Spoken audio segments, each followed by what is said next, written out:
All right, so as you know, October is Domestic Violence Awareness Month, and that's a good thing. It's a very good thing.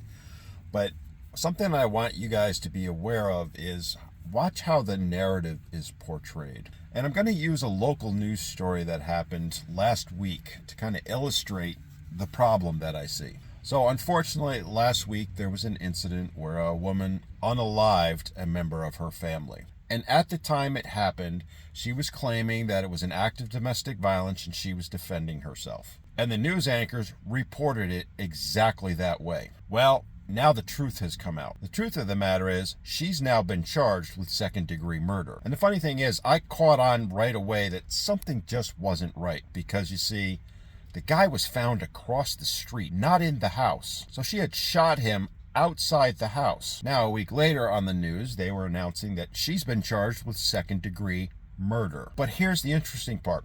The narrative that the anchor was talking about has suddenly changed. Because now that it's the woman committing the crime, not the man, well, now it's a domestic incident, not an act of domestic violence. It's a subtle difference, but it's also a very significant one. And it goes to illustrate the reality of how the media misrepresents what is occurring. Because when it's a male that's a victim and a female that's perpetrating, it's never called domestic violence. They use phrases like the aforementioned domestic incident. But oh, my friends, when it's the other way around, they are quick to label it as an act of domestic violence and then quote statistics about how much violence there is that occurs and, of course, how many people get unalived. In the end, what they're saying is this: male victims, they don't really matter that much. What matters is continuing that misrepresentation, the paradigm that it's only women that get abused and not men.